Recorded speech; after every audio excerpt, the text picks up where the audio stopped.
My name is Madelyn Brennan.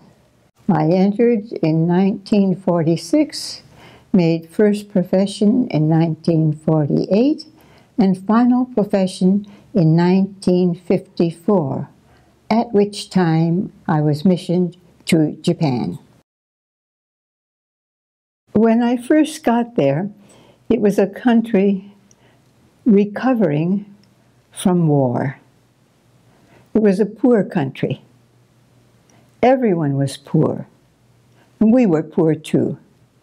We had enough to eat, but that was all. So our school was relatively small. It was a school that we were given with 3 conditions. One, that we kept the name, which is Meiji Gakuen. And number 2, that we teach boys. Well, that's all right, no problem there. And then the other was that we teach moral. We wanted to keep it as a small school where everybody knew everybody, but society wouldn't let us. So gradually the school grew. I was the tallest person in the school. Everybody looked at me from toe to toe. And of course we were wearing the habit, which made us look a little taller. And they said, "Oh, but you're so tall." And I said so many times, no, I'm just ordinary in Canada where I come from. I'm not tall, but I'm not short. "Oh, but they couldn't believe it." This is a little story. I was teaching in Meiji Gakuen at the time, and as you know, in every life there are ups and downs. Well, this was one of the downs. And I had only been there about 2 years. And I said, after this lesson, I'm going to go back and write my request to return to Canada. Period. Okay.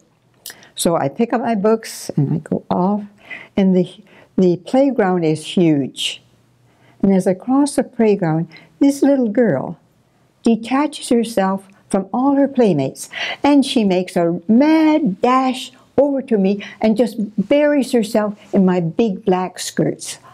Well, I said, I don't think I should return to Canada. I think this is a sign from the Lord that I should stay here.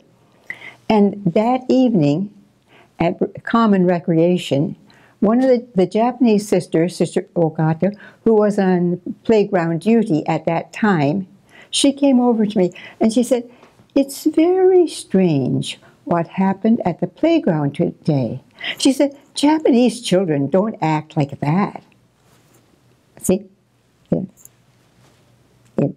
It was from the Lord. So those were the early days in Meiji Gakuen. And I was there 10 years before I came home the first time. That was our rule. But we found that 10 years was too long. The world started to move faster, and 10 years was too long. And then the next time I went home, it was 7 years. And again, the world was moving faster. And again, we said, no, we have to go home after 5. So it went down to 5. Then gradually, we were getting older now, and so it became about every 3 years.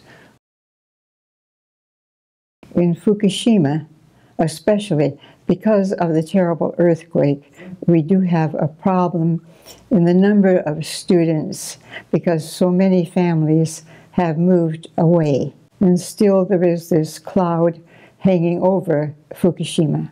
There's been a lot of suffering in that area.